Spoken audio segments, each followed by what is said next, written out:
Good morning students. Today I am going to continue my lecture for plus 2 arts political science and the name of the chapter is political fallouts. जो 1980s का इरा था, हमने देखा कि बहुत सारी political organisations जो हैं वो दलित के लिए ओरिजिन उनका हुआ और 1978 में बैकवर्ड एंड मिनॉरिटी जो कम्युनिटी थी एम्प्लॉयज़ फेडरेशन वो बनाई गई जिसका नाम था शॉर्ट फॉर्म BAMCEF। जो ये ऑर्गेनाइजेशन थी ये सिर्फ ordinary trade union of government employ की नहीं थी, इसने एक स्ट्रॉन्ग पोजीशन ली in favour of political power to Bahujan, SC, ST, OBC minority.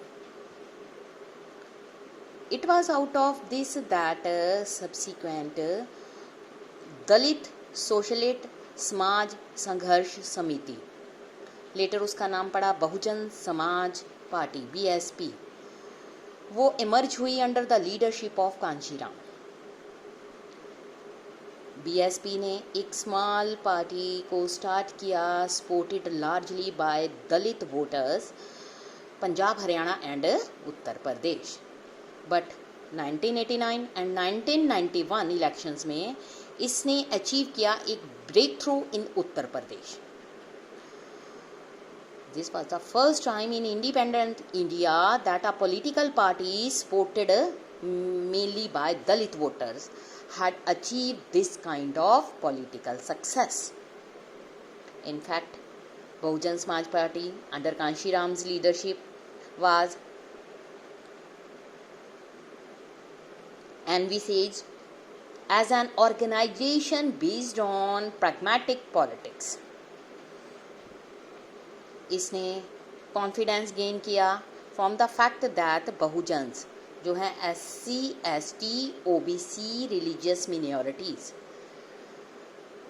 ये सब constituted the majority of population and were a formidable political force on the strength of their numbers.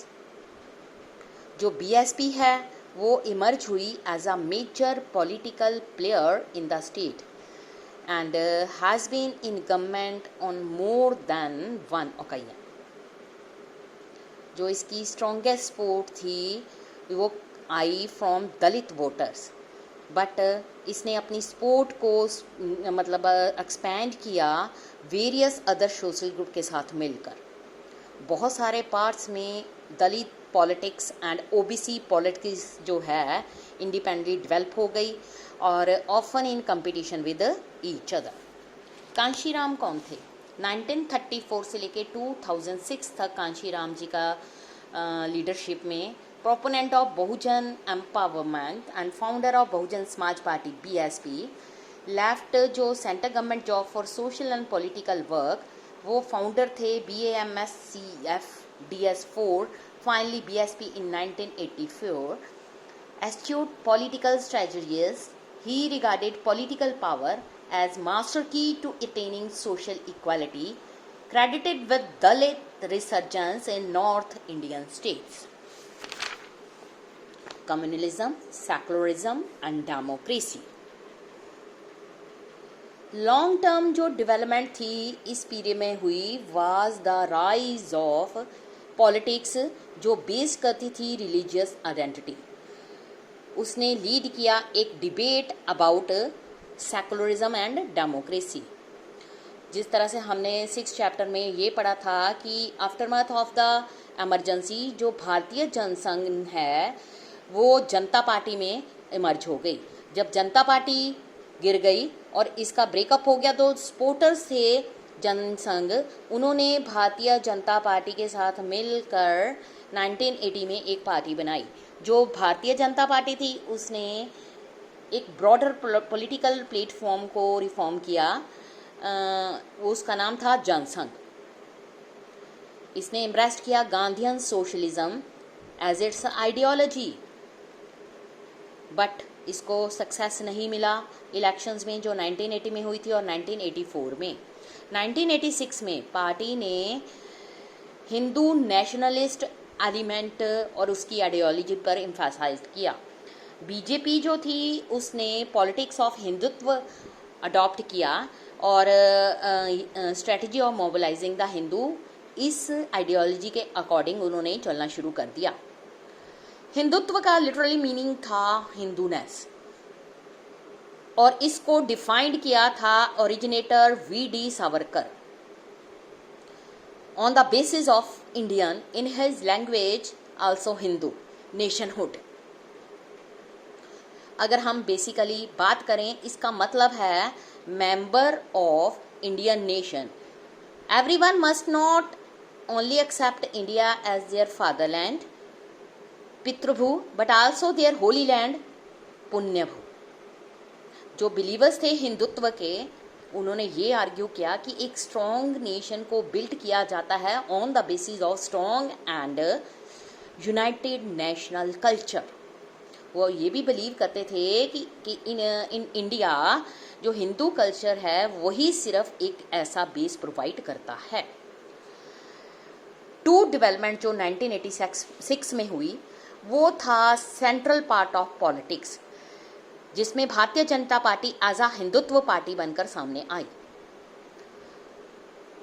एक case था शाह बानो, 1985 में हुआ ये केस। इस case में 62 years old divorce Muslim women थी। उसने एक केस को फाइल किया ताकि वो मेंटेनेंस ले सके अपने फॉर्मर हस्बैंड से। जो सुप्रीम कोर्ट थी उसने उसके फेवर में केस को सुना और सुनवाई दी। जो ऑर्थोडॉक्स मुस्लिम थे उन्होंने ये कहा कि जो सुप्रीम कोर्ट के ऑर्डर्स हैं वो मुस्लिम पर्सनल लॉ में इंटरफेरेंस कर रहे हैं।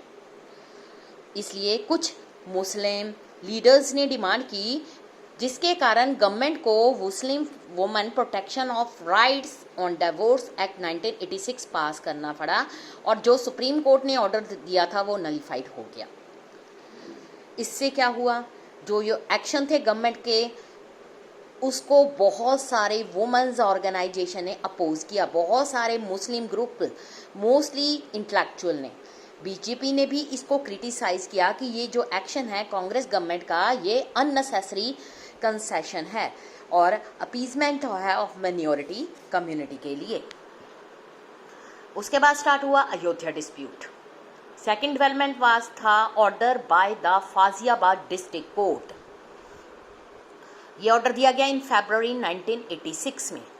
कोर्ट ने ऑर्डर दिया कि जो बाबरी मस्जिद परमिसेस है उसको अनलॉक्ड किया जाए, सो दैट जो हिंदू हैं अपनी प्रेयर को वहाँ साइट्स पर जाकर कर सकें, जिसको वो एज आ टेम्पल मानते थे। लेकिन ये जो डिस्प्यूट है बहुत सालों तक ये डिस्प्यूट चलता रहा उस मस्जिद मॉस्क के ऊपर जिसका नाम बाबरी मस्जिद था, जो अयोध्या में थी। जबकि अयोध्या में लॉर्ड राम बर्थ प्लेस है, जिसके कारण वहाँ पर लॉर्ड राम के टेम्पल को बनाना समझा जरूरी जाता था। जो बाबरी मस्जिद थी वो 16th सेंचुरी में मॉस्क बनाई उसने अयोध्या में, और उसको बनाया था मीर बाकी, मुगल एम्परर बाबर्स जनरल। कुछ हिंदू बिलीव करते थे कि ये बिल्ड किया गया टेम्पल को डिमोलिश करने के बाद, और कुछ बिलीव करते थे कि ये रामचंद्र जी का बर्थ प्लेस है इसलिए इसको तोड़ना नहीं चाहिए। इस डिस्प्यूट को कोर्ट में लेके जाया गया, कंटिन्यू इसमें बहुत सालों तक सुनवाई होती रही। 1940s में मॉस्क को लॉकअप कर दिया गया और ये मैटर अभी तक कोर्ट में पड़ा था। लेकिन जैसे जैसे लॉक्स जो थे बाबरी मस्जिद के उनको खोला गया, मोबिलाइजेशन जो है बिगेन ऑन बोथ साइड। बहुत सारे हिंदू एंड मुस्लिम ऑर्गेनाइजेशन ने ट्राई किया कि वो अपनी कम्युनिटीज़ के रिगार्डिंग इस क्वेश्चन पर मोबिलाइज करें। सडनली जो ये लोकल डिस्प्यूट था एक मेजर नेशनल क्वेश्चन बन गया, जिसके कारण इकोनॉमिकल टेंशन्स आ गई। बीजेपी ने इस इशू को major electoral and political plan को उठाया। बहुत सारी दूसरी ऑर्गेनाइजेशन थी जैसे आरएसएस एंड विश्व हिंदू परिषद, VHP, वो सब इसके साथ मिल गए। ये एक ऐसी सीरीज थी जो सिंबॉलिक एंड मोबिलाइजेशनल प्रोग्राम्स के साथ रिलेटेड थी। ये लार्ज स्केल मोबिलाइजेशंस जो है surcharge atmosphere, many instances of communal violence start हो गई। बीजेपी ने पब्लिक स्पोर्ट को हासिल किया, मैसिव मार्च शुरू किया जिसको रथ यात्रा का नाम देते हैं। ये शुरू हुई थी सोमनाथ गुजरात में से लेके अयोध्या उत्तर प्रदेश तक ये चली थी। Thank you students.